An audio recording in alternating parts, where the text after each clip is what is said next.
Today I'll talk about the 5 emotional stages of divorce.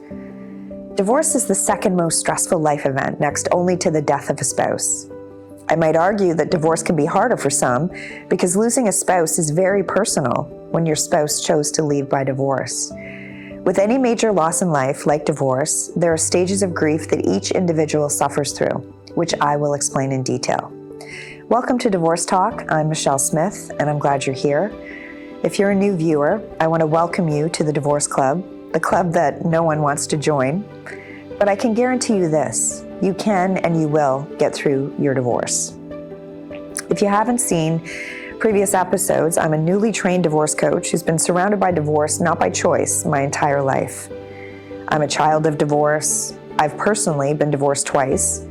My daughter is a divorce lawyer. And I've helped many a friend and relative navigate the volatile dance of divorce. So my goal is to turn my struggles, my pain, and my experience into support for others who are in the thick of their divorce trauma and help get them to the other side, better, faster, and smoother than I did. So here are the 5 emotional stages of divorce. And these feelings may come in any order, and maybe some come 2 at a time. And the time it takes for each individual to cycle through these emotions is different for everyone. And the 5 stages are: number 1, denial; 2, anger; 3, bargaining; 4, depression; and 5, acceptance. A divorce coach can help you move through these emotional stages to get to the other side. And here's a little bit about each stage. Denial. Denial is obvious. It's when the individual denies that the marriage is ending. And by denying the end of the marriage, they're subconsciously trying to stave off the divorce. But no matter how you try, if one of the people has decided definitively that the marriage is ending, the wheels are in motion, and denying that fact will only serve to lengthen your suffering.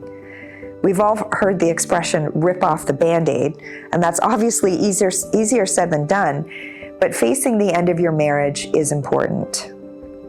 I recall in my first marriage denying that I needed to divorce, and on one side I knew the marriage wasn't successful, and I knew we weren't happy. But the thought of what that meant in terms of next steps and all the fallout and the extraneous variables, that was terrifying. Often too, if you're the one who wants to end the marriage, you're concerned about how the other spouse will react and how to protect the children from that.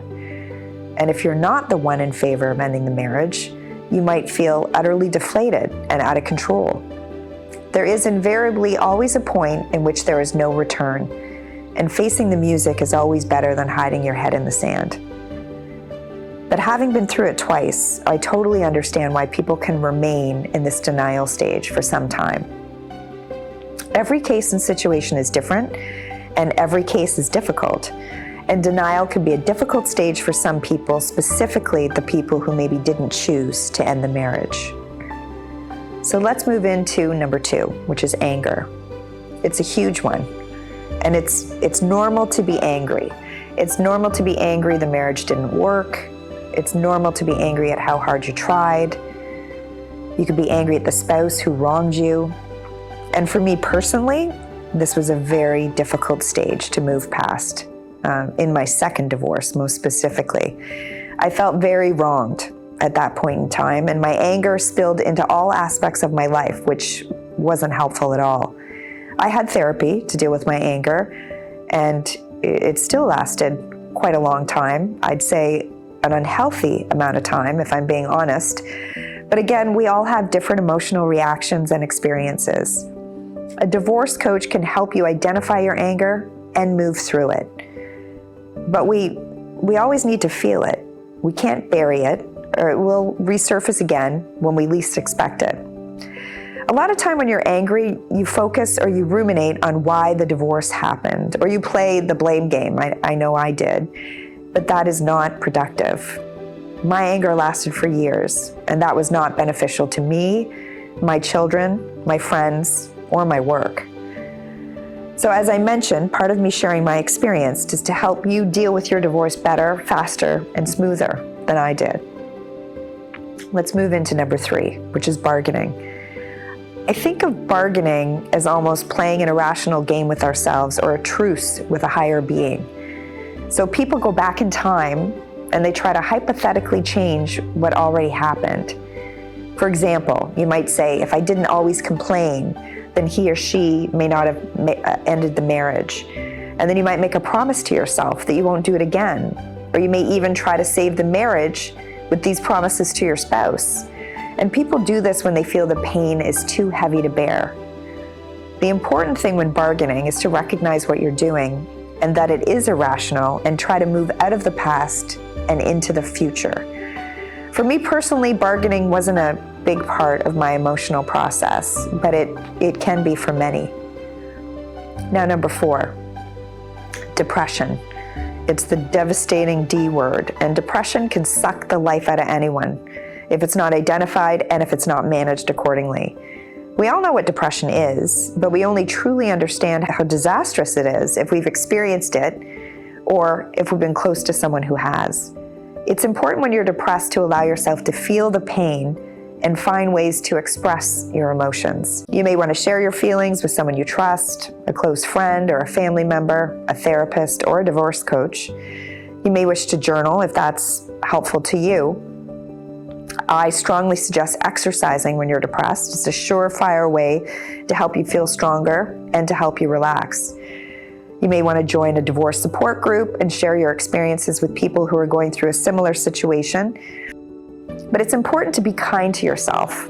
Don't push yourself to feel better by a certain time, because we're all different. I'd also suggest avoiding drinking, which I did not. And you should never use drugs when depressed, as it could prolong or enhance your depression and lead to poor choices or even self-harm. It's critical to recognize when your depression requires support from a professional. And this could be when you feel as though you no longer have any joy in your life and you can no longer function in the most basic ways. I spent years in this space, and I was probably depressed as long as I was angry, which was way too long. So a solid divorce coach or a therapist can help move you forward and through depression while allowing you to take the necessary time to recover and feel all the feelings. I remember my therapist saying to me, you can be depressed, but don't be depressed 24/7. So allow yourself an hour a day to feel sad, and then brush your hair, put on your lipstick, get dressed, and go face the day. And I think that was solid advice. Now, getting to number 5, which is acceptance. It's the pinnacle of all the 5 emotions and where we all want to get to. This is the stage where the clouds part and you can see the sunshine again. You've moved through all the other 4 stages, and now you welcome the next phase of your life. Coping with the loss and finality of your divorce is very difficult, but it should be seen as a new beginning. You can now embrace your new normal, and that could include living alone, dating again, or just enjoying the simple things. Getting to the acceptance stage is vital to your mental health. And acceptance, it doesn't mean that you celebrate the loss of your marriage, but that you are future focused and you have hope, which is the best place you can be post-divorce. It's important to note that while you move through the 5 stages of divorce, you do that at your own personal pace. The objective is not to get over the pain. It's all about accepting what happened and now integrating that into your new reality. So those are the 5 emotional stages of divorce.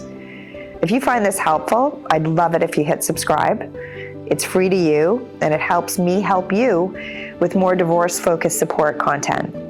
Comment below also to let me know other ways I can help you get to the other side. See you next time on Divorce Talk.